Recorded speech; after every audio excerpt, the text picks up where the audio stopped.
Dr. Kevin Walsh finished packing his research equipment on the Corvan homeworld of Thaxara. The red-skinned aliens watched him with suspicious eyes as he carefully sealed each container. For 5 years, he had worked in their biological research facility, studying alien diseases that their own scientists could not understand. They thought he was useful but limited, like a clever pet that could perform tricks. "You leave suddenly," growled Research Director Vaktar, his mechanical voice translator making his words sound even more threatening. "Your contract has 3 years remaining." Kevin sealed the last container and shouldered his pack. "Family. Emergency," he said with the same bland politeness humans always used when dealing with aliens. "I'm sure you understand." He did not mention that there was no family emergency. He also did not mention that the research he had been conducting was not what the Corvans believed. While they thought he was studying alien biology to help find cures for their diseases, Kevin had actually been mapping their genetic weaknesses and immune system failures. Every piece of data was now stored in quantum memory crystals that looked like simple data tablets to alien scanners. The Corvans let him go because humans were replaceable. There were always more where he came from, and his research could be continued by the next human scientist they requested from Earth. They had no idea that Kevin Walsh held doctoral degrees from 3 universities that did not officially exist, and that his real specialty was biological warfare, not medicine. Across the galaxy, similar scenes played out on thousands of worlds.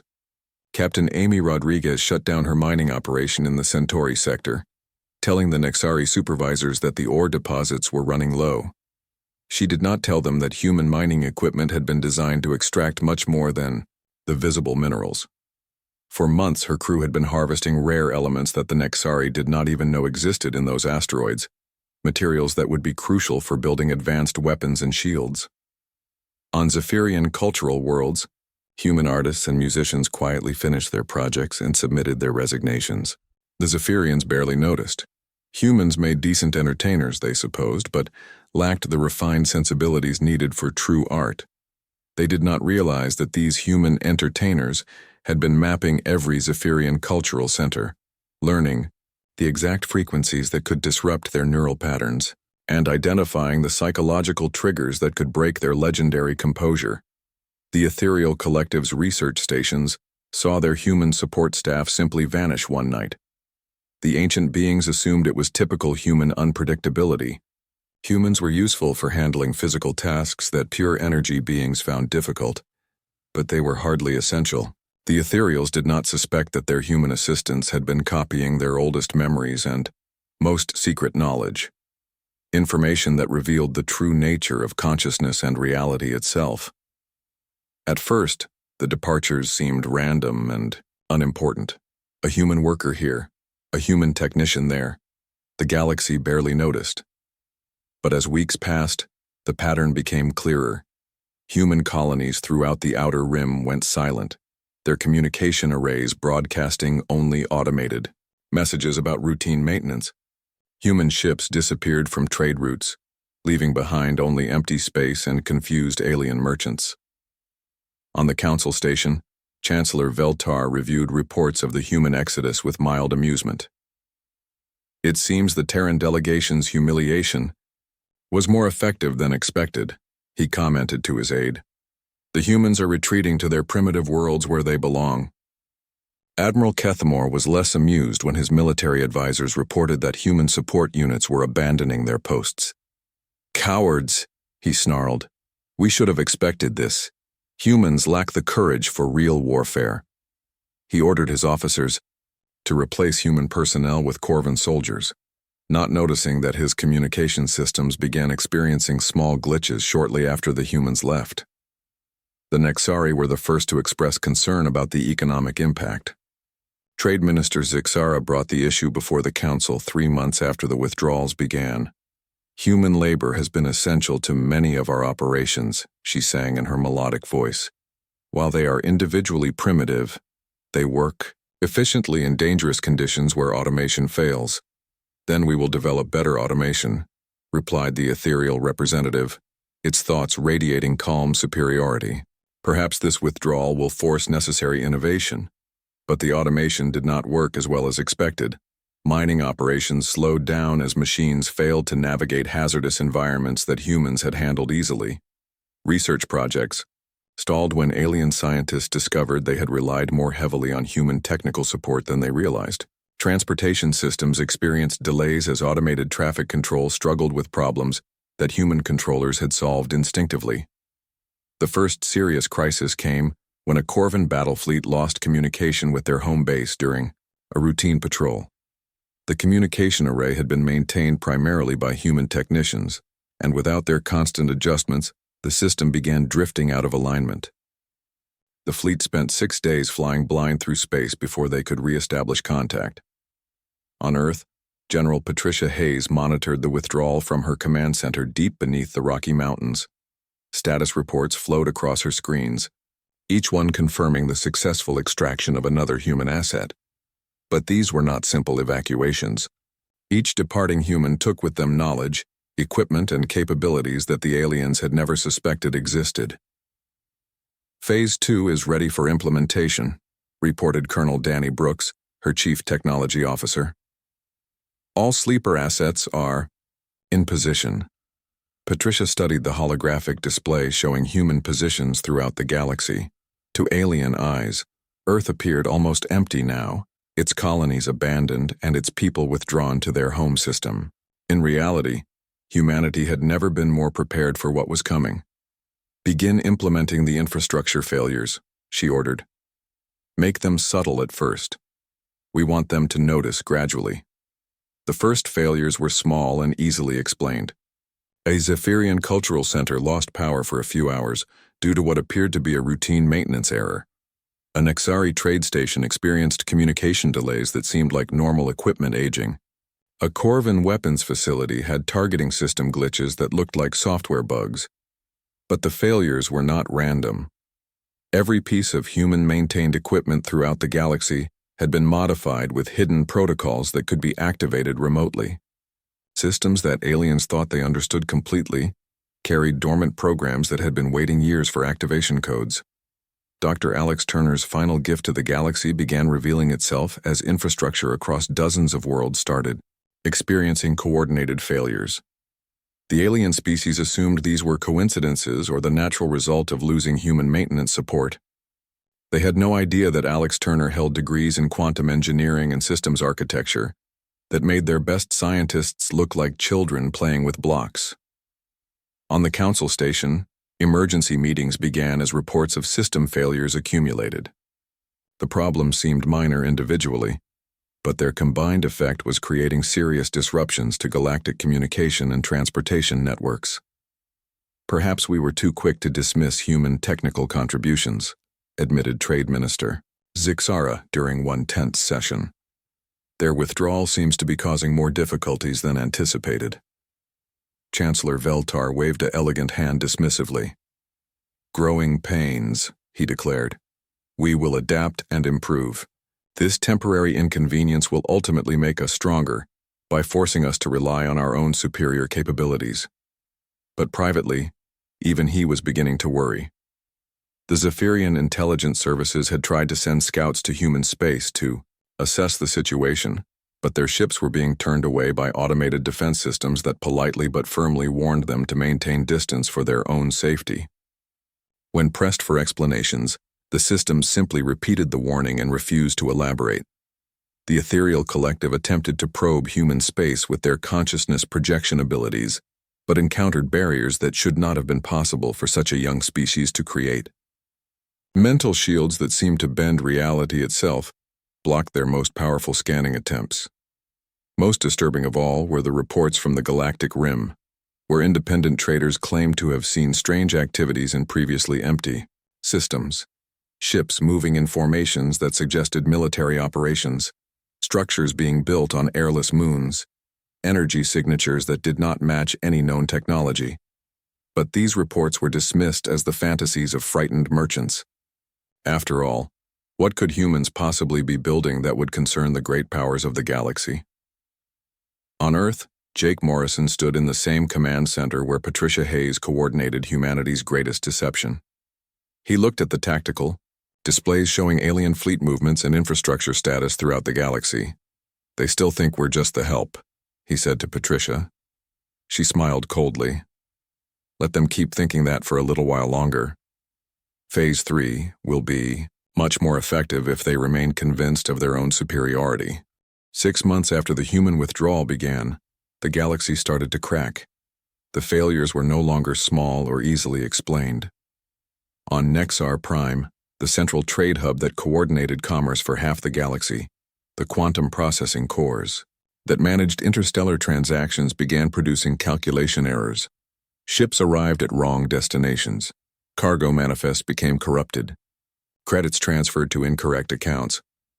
Trade Minister Zixara stood in the failing command center, her metallic skin reflecting the red warning lights that now illuminated every surface. How is this possible? She sang, her musical voice strained with frustration. These systems have operated flawlessly for over a century. Chief Engineer Rindal worked frantically at his console, his forearms moving across holographic interfaces. The quantum cores are degrading at the molecular level, he reported. It appears to be some kind of cascade failure in the base programming. What he did not know was that the base programming had been written by Dr. Sarah Kim, a human mathematician whose real specialty was quantum system architecture. While the Nexari believed she had simply helped with routine maintenance updates, Sarah had embedded recursive algorithms that would slowly corrupt the system from within once activated by a specific signal. The signal had been transmitted from Earth 3 weeks ago. On Corvin military bases throughout their empire, weapons systems began experiencing targeting failures. Admiral Kethmore watched in growing fury as his elite battle fleet's main cannons missed stationary practice targets by thousands of kilometers. Incompetent fools, he roared at his weapons officers. How do you miss a target that is not even moving? The weapons officers could not explain that the targeting computers were receiving false data from sensors that had been modified by human technicians years earlier. Every human helper who had worked on Corvin military equipment had been trained in electronic warfare at universities that did not appear on any official records. The Zephyrian homeworld experienced its first cultural crisis in millennia when their planetary neural network, which connected every citizen's consciousness in perfect harmony, began producing discordant feedback loops. Citizens reported nightmares and anxiety, emotions that had been virtually unknown in their society for thousands of years. Chancellor Veltar himself experienced the disturbing sensation of fear for the first time in his long life as he stood in the network control center. The harmonics are completely wrong, whispered technician Silara, her usual grace replaced by nervous trembling. It is as if something is intentionally introducing chaos into our perfect system. She was correct. The chaos was being introduced by modifications made by human cultural attaché Ryan Martinez, who had spent 3 years learning Zephyrian neural architecture while pretending to study their art forms. Ryan's real doctoral degree was in neurological warfare, and his modifications to their network were designed to gradually break down their psychological defenses. But the most disturbing discoveries were being made on the council station itself.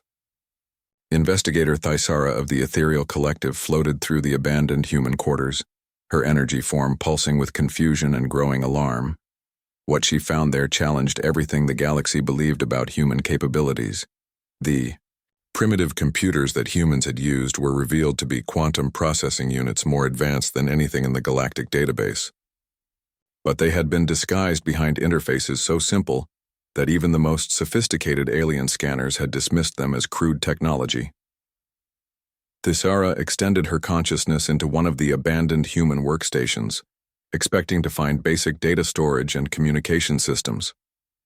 Instead, she encountered data structures so complex that her ancient mind struggled to comprehend them.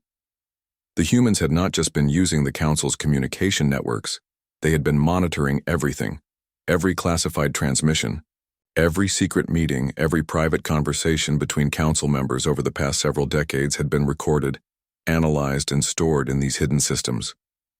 The humans had known about every military buildup, every diplomatic betrayal, every economic manipulation that the galactic powers had tried to keep secret. But more terrifying than the scope of the surveillance was what the humans had done with the information. They had created detailed psychological profiles of every species' leadership. They had mapped economic vulnerabilities and military weaknesses. They had identified the exact points where each civilization could be brought to its knees. The files were organized with frightening efficiency: Zephyrian neural disruption protocols, Corvin fleet communication exploits, Nexari economic cascade triggers, ethereal consciousness, jamming frequencies. Each document contained strategies for destroying specific aspects of alien society, and every strategy showed signs of ongoing implementation. Thisara realized with mounting horror that the current infrastructure failures were not random consequences of human departure.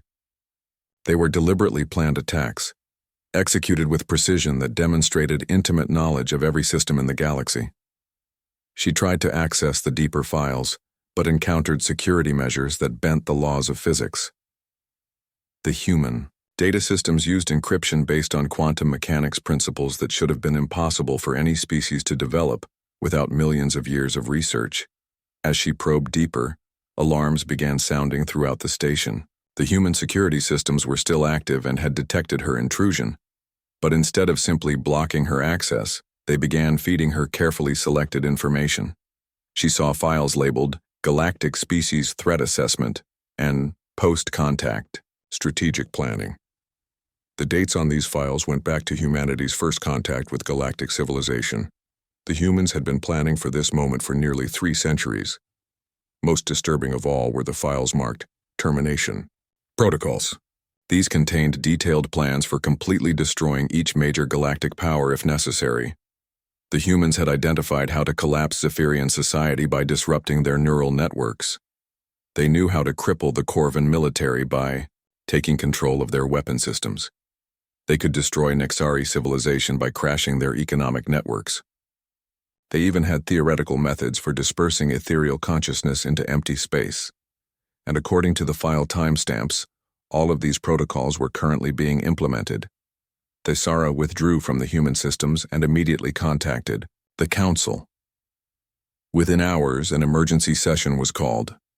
For the first time in galactic history, the great powers faced a threat they did not understand and could not easily dismiss.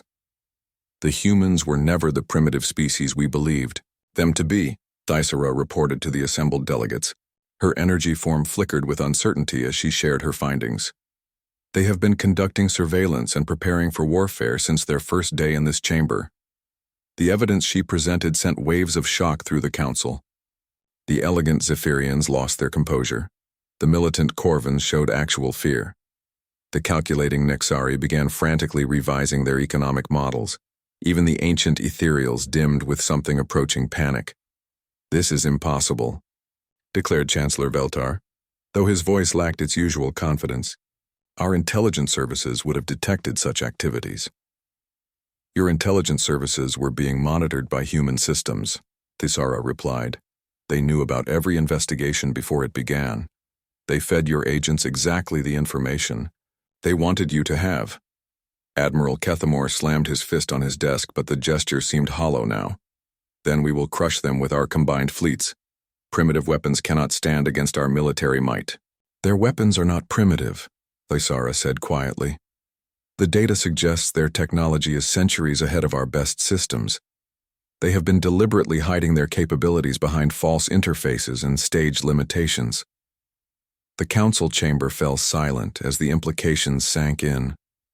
The species that had ruled the galaxy for millennia suddenly realized they had been manipulated by the servants they had dismissed as barely evolved animals. "What do they want?" whispered Trade Minister Zixara. "If they have this power, why have they not used it before now?" Thisara displayed the final piece of intelligence she had discovered in the human files. It was a simple document with a single line of text that had been updated regularly over the centuries. Patience level, maintaining. Recommended action, continue observation and preparation. The last entry was dated 3 days ago. It read, "Patience level, exhausted. Recommended action. Execute all protocols. Show them who we really are." As if summoned by her words, the chamber's main communication system activated. The face that appeared on the screens was human, but not one the council recognized. Captain Danny Brooks looked directly into the camera with calm, professional composure. "Honored delegates," he said in perfect galactic standard, though his accent carried undertones that suggested he was speaking at least 12 languages simultaneously. "This is Captain Brooks of the Sol Defense Grid. We need to talk." The transmission cut off, leaving the council in stunned silence. Outside the station, space began to shimmer as something very large decloaked directly in front of their viewing ports. The council chamber floated in the dark space around Kepler 442b, a massive ring of metal and crystal that housed the most powerful beings in the galaxy. Inside its grand hall, representatives from dozens of species sat in their assigned places, each group marked by the symbols of their worlds. The humans sat in the back corner in the smallest section, like children allowed to watch adults talk about important things. Commander Jake Morrison adjusted his simple gray uniform and watched the other delegates with careful eyes. To his left sat Ambassador Lisa Chen, her hands folded neatly in her lap as she listened to the endless speeches. Around them, the grand displays of alien power filled the chamber. The Zephyrians wore flowing robes that seemed to be made of liquid, starlight, their tall forms moving with grace that made them look like living art. The Corvan delegates sat in heavy armor that clicked and hummed with hidden weapons, their red eyes scanning the room for threats that did not exist. The Nixari representatives had skin like polished metal and spoken voices that sounded like music, while the ancient ethereal collective members floated above their seats in glowing energy fields. All of them looked down on the humans, literally and in every other way that mattered. "The proposal from the Terran delegation," announced Chancellor Veltar of the Zephyrians, his voice carrying the tone one might use when discussing a child's drawing, "suggests that humanity should have equal voting rights in council decisions." He paused, letting silver laughter ripple through the chamber. "This is, of course, an amusing notion." Lisa Chen stood slowly, her simple business suit looking plain and cheap next to the exotic materials worn by the other delegates. "Honored Chancellor," she began, her voice steady and professional, "humanity has served the Council faithfully for 297 years. We have provided soldiers for your wars, workers for your mines, and researchers for your laboratories. We ask only for the same voice in decisions that affect all species." The laughter grew louder. Admiral Kethmore of the Corvan Empire, a creature that looked like a cross between a warrior and a machine, slammed his metal fist on his desk. "Humans make good soldiers," he growled, "because they follow orders without thinking. This is not the same as wisdom needed for leadership." Trade Minister Zixara of the Nixari Consortium chimed in with her musical voice. "Your people excel at manual labor and basic technical support. These are valuable services, but they do not require the same mental capacity needed for galactic governance." The ethereal collective's representative, an ancient being whose name humans could not pronounce, spoke without moving what might have been a mouth. Its thoughts appeared directly in everyone's minds, carrying the weight of eons. "Young species must learn patience. Humanity has existed for mere thousands of years. We have watched stars be born and die. Time will teach you your proper place." "Jake." Morrison felt his jaw muscles tighten, but his face remained calm. He had learned long ago how to hide his thoughts from these aliens who believed themselves so superior. Next to him, Lisa Chen continued to stand with dignity despite the mockery, filling the chamber. "Perhaps," said Chancellor Veltar, rising from his seat with fluid grace, "it would help the Terran delegation to understand their position more clearly." He gestured toward a large display screen that showed the galaxy. "Observe the contributions of each species to our great civilization." The screen lit up with moving images and data streams. The Zephyrian sectors glowed with the soft light of artistic achievement and philosophical advancement. The Corvan territories pulsed with the red energy of military might and strategic control. The Nexari regions sparkled with the golden flow of trade and economic power. The ethereal domains showed deep purple patterns representing knowledge accumulated over millions of years. Then the display showed human space. A few small blue dots scattered along the galaxy's outer edge, marked with symbols for mining operations, agricultural worlds, and military support bases. Nothing more. "You see," the Chancellor continued, "each species contributes according to their nature and abilities. Humans provide what they can, which is labor and basic services. This is not shameful. A galaxy needs workers just as it needs thinkers and leaders. But one does not ask the mining equipment to vote on where to dig. The chamber erupted in approval. Delegates from dozens of species clicked, chirped, hummed, and vocalized their agreement in ways that created a symphony. Of condescension, the humans sat in silence. Two small figures surrounded by beings who saw them as useful animals. Lisa Chen remained standing throughout the display and the laughter that followed. When the noise finally died down, she spoke again. "We understand the Council's position," she said simply.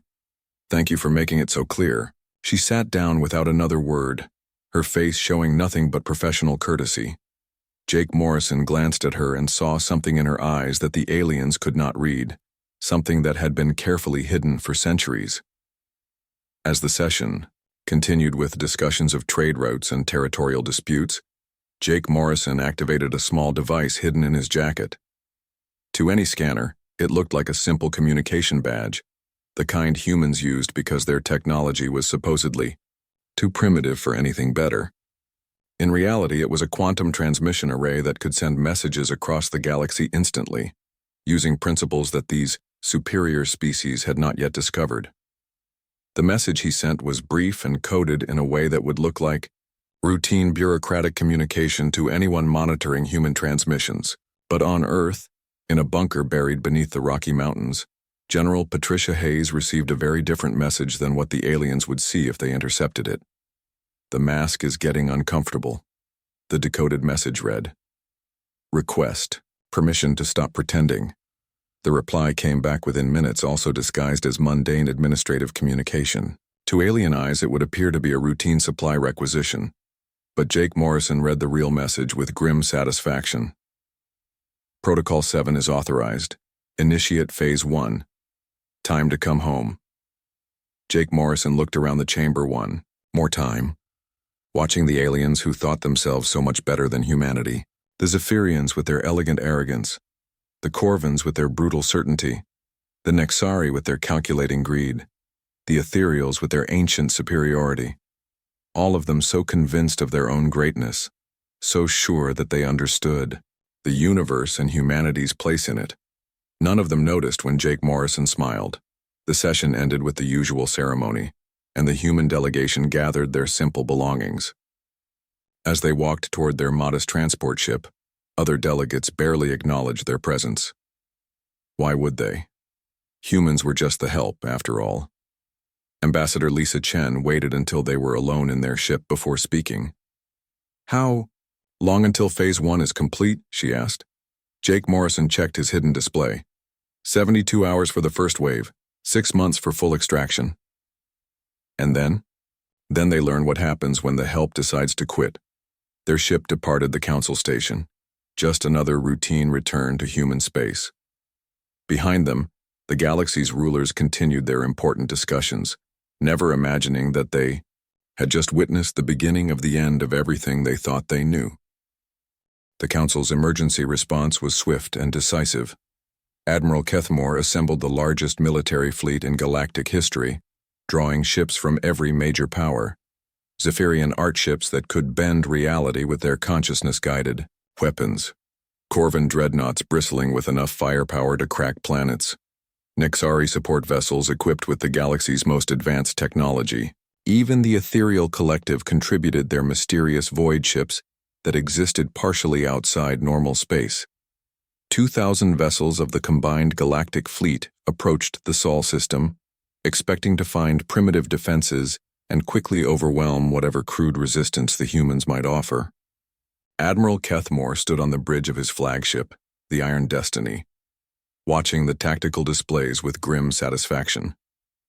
Long-range sensors show no significant military presence in the system, reported his tactical officer. We detect automated mining platforms around the outer planets and some civilian traffic near the third planet.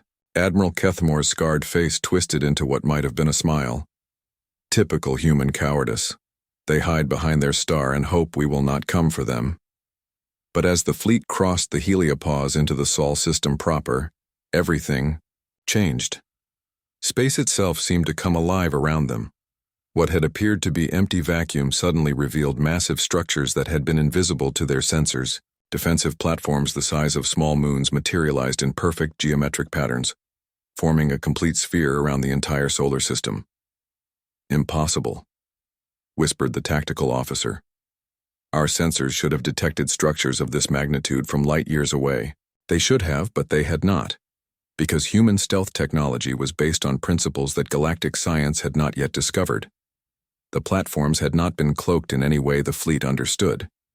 They had been hidden by manipulating space-time itself, folding the dimensions around them so that sensor beams passed through empty space that was not actually empty.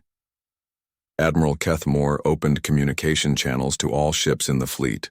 "All vessels maintain formation and prepare for battle. We will show these upstart humans the price of defying galactic authority." The response came not from his communications officer, but from every speaker on every ship in the fleet simultaneously. Captain Danny Brooks's voice filled the bridge of 2,000 warships at once, his words carried by transmission methods that bypassed all known communication protocols. "Admiral Kethmore," the voice said with polite formality. "This is Captain Brooks of the Sol Defense Grid.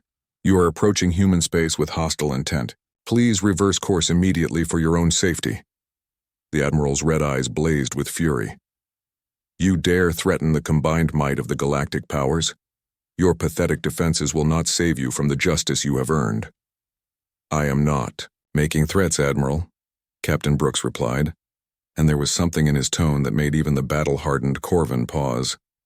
"I am giving you factual information about your current tactical situation. You have entered a defensive grid that you do not understand, equipped with weapons technology that is approximately 4 centuries ahead of your most advanced systems. I am offering you the opportunity to leave peacefully." "You speak of superior weapons," Admiral Kethmore snarled, "but I see only empty space and mining equipment. Your deception will not work on experienced warriors." "Very well," Captain Brooks said sadly. "I had hoped this demonstration would not be necessary." Without warning, every weapon system on every ship in the fleet simply stopped working. Not damaged, not destroyed, just completely inert. Corvin plasma cannons that had never failed in 1,000 battles refused to charge. Zephyrian reality warping weapons lost their connection to the quantum field. Nixari particle beams became ordinary, light. Ethereal void weapons found themselves cut off from the dimensional spaces they drew power from. The fleet hung in space, helpless and confused, as Captain Brooks continued his explanation. "Your weapons are constructed using principles that we have surpassed," he said in the same patient tone a teacher might use with slow students. "At the molecular level, we have simply convinced the atoms in your weapon systems that they would prefer to be inert matter rather than active components. This is a temporary effect and will reverse itself once you are outside our defensive perimeter." Admiral Kethmore frantically worked his controls trying to understand how his most advanced systems could have been neutralized without any visible attack. "What sorcery is this?" he demanded. "Not sorcery, Admiral. Applied physics. We have learned to manipulate matter at the quantum level in ways that your species have not yet discovered. This is why I warned you that our technology is approximately 4 centuries ahead of yours." The Ethereal Collective's representative, who had joined the fleet in their most powerful void ship, attempted to probe the human defenses with consciousness-based attacks.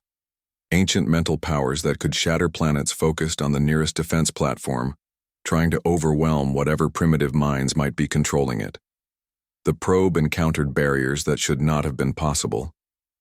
Not just mental shields, but structures that seemed to exist in dimensions that the ethereal could not access. Worse, the barriers began probing back, analyzing ethereal consciousness with casual efficiency that suggested they were dealing with something far more advanced than any biological mind. "This is not possible," the ethereal representative broadcast to the fleet, its thoughts carrying overtones of genuine panic. "Their defensive systems are analyzing and categorizing our consciousness patterns as if we were simple laboratory specimens." Captain Brooks' voice returned to the fleet communications. "We have been studying your species for nearly 3 centuries," he explained.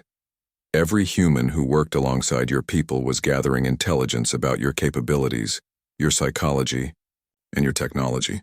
We know exactly how your minds work, how your weapons function, and how your societies are structured. Admiral Kethmore finally found his voice again. "What do you want from us?" he asked, though the question seemed to scrape his throat raw. "We want you to understand," Captain Brooks replied.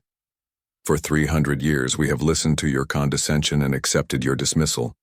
We have been your workers and your soldiers, while you treated us like barely evolved animals. We allowed this because we were learning from you, and because we hoped that eventually you would recognize our true capabilities and accept us as equals." The defensive platforms around the fleet began to pulse with energy, and suddenly every ship's sensors could detect the true scope of the human defensive grid. The platforms were not separate structures. They were components of a single vast machine that encompassed the entire solar system, powered by the star itself and controlled by artificial intelligences that made the galaxy's most advanced computers look like primitive calculators. However, Captain Brooks continued, "Your treatment of our delegation at the recent council session made it clear that you will never voluntarily accept humans as equals. Therefore, we have decided to stop pretending that we need your approval." The demonstration that followed would be remembered in galactic history as the moment when everything changed. One of the defensive platforms focused its attention on a small asteroid drifting near the fleet. The asteroid simply ceased to exist. Not destroyed, not vaporized, not reduced to component atoms. It was there one moment and completely absent, the next as if reality had decided it had never existed at all. That asteroid was approximately the same mass and composition as the Iron Destiny, Captain Brooks observed. The same technique can be applied to any target within approximately 50 light-years of our defensive grid. Admiral Kethmore stared at the empty space where the asteroid had been, trying to process what he had witnessed. His ship's sensors could detect no energy discharge, no weapon beam, no residual radiation. The asteroid had not been attacked. It had simply been removed from existence. 50 light-years, he repeated numbly. That encompasses most of Corvin space. Yes, Captain Brooks confirmed. It also encompasses Zephyrian territory, the major Nixari trade routes and several ethereal research stations. We are not making threats, Admiral. We are simply informing you of our capabilities. Chancellor Veltar's voice came over the communication channel, transmitted from his flagship deep within the fleet formation. For the first time in recorded history, the elegant Zephyrian sounded frightened. "What do you intend to do with this power?" he asked. "That depends entirely on what you intend to do with the knowledge we have given you today," Captain Brooks replied. "We could have remained hidden and continued to manipulate galactic events from behind the scenes. We could have used our technology to conquer your worlds and subjugate your species. We could have simply eliminated all non-human life in the galaxy and taken what we wanted from the empty systems." He paused, letting the implications sink in before continuing. "Instead, we are offering you a choice. The galaxy can continue to operate under the old system, where humans are treated as second-class citizens and useful servants. If you choose this path, we will simply withdraw completely from galactic civilization and leave you to manage without any human involvement whatsoever." The alien leaders began to understand the true threat. The galactic fleet hung motionless in space around Sol, 2,000 warships reduced to helpless observers as their crews tried to comprehend the impossible reality they faced.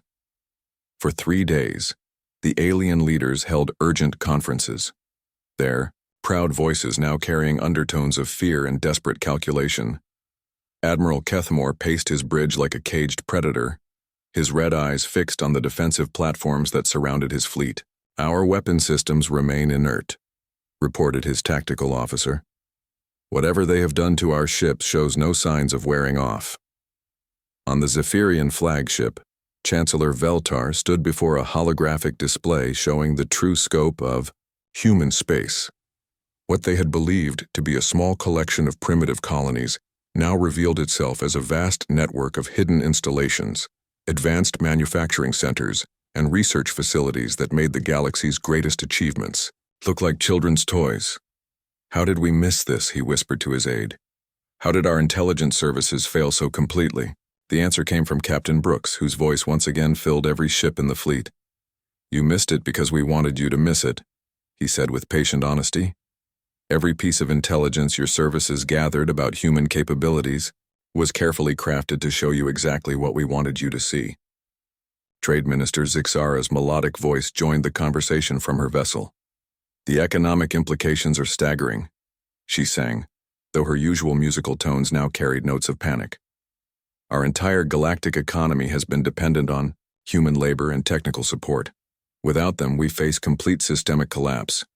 "Yes," Captain Brooks agreed. "We calculated that outcome precisely. It was not accidental."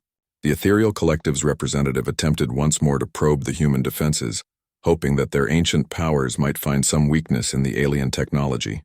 Instead, the probe was gently but firmly redirected back to its source, carrying with it a message that appeared directly in the being's consciousness. "We have been studying your mental architecture for 3 centuries, the message said in thoughts that felt distinctly human, yet impossibly complex. "We know exactly how your consciousness operates and how to defend against it. Please do not attempt further probes, as they serve no purpose and only waste both our time." The ancient being withdrew its probe with something approaching humility.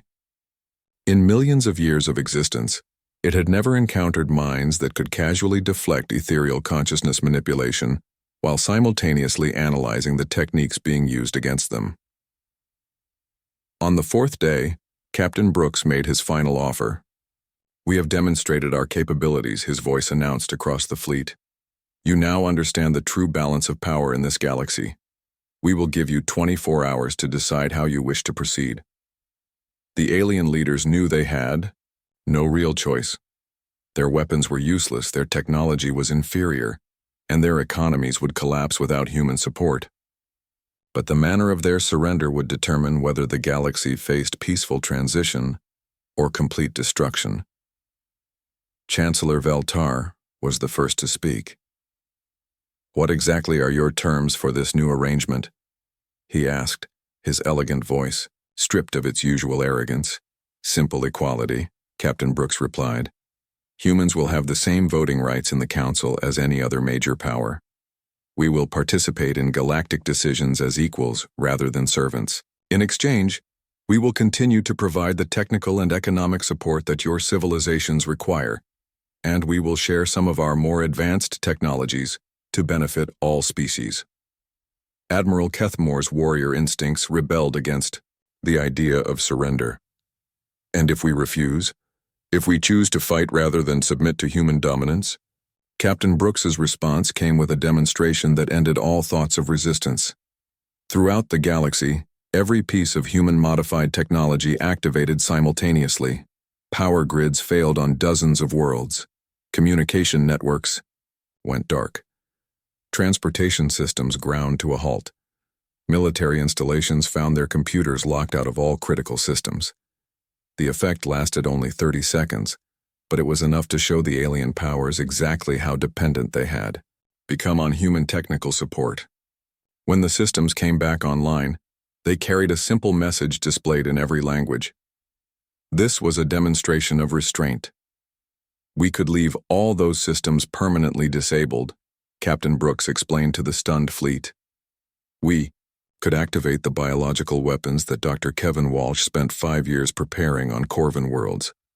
We could collapse the Nexari economy by corrupting every financial transaction for the past century. We could drive the entire Zephyrian population insane by introducing chaos into their neural networks." He paused, letting the implications sink in before continuing. "Or we can work together to build a better galaxy where all species contribute, according to their abilities, and share in the benefits according to their needs. The choice is yours, but you must choose now." The vote was unanimous. 1 year later, Ambassador Sarah Williams stood at the podium in the rebuilt council chamber, addressing the assembled representatives as the newly elected Secretary General of the Galactic Confederation. The chamber itself had been redesigned with human input, creating a circular arrangement where no species held positions of superiority over others. "The transition has been difficult for all of us," she said, her voice carried to every corner, of the chamber by communication systems that now openly displayed their advanced human technology, but the results speak for themselves. And the results were remarkable. Freed from the need to hide their capabilities, human scientists had shared innovations that revolutionized every aspect of galactic civilization. Medical advances eliminated diseases that had plagued alien species for millennia. Agricultural improvements ended hunger on dozens of worlds. Transportation technology reduced travel times between star systems by orders of magnitude. Chancellor Veltar, now holding the position of Cultural Affairs Minister in the new government, addressed the chamber with genuine humility. We must acknowledge that our previous treatment of humanity was not merely unjust, but foolishly self-defeating, he said. We dismissed the most capable species in the galaxy as primitive servants, and in doing so, we limited our own potential for advancement. Admiral Kethmore, serving as military coordination chief, added his own perspective. Human strategic thinking has transformed our approach to galactic defense, he reported. Their long-term planning capabilities and technological innovations have made our combined forces far more effective than any single species could achieve alone. But perhaps the most significant change was represented by the ethereal collective's decision to share their ancient knowledge freely with human researchers. The collaboration between humanity's advanced technology and the ethereal's accumulated wisdom was producing discoveries that neither species could have achieved alone.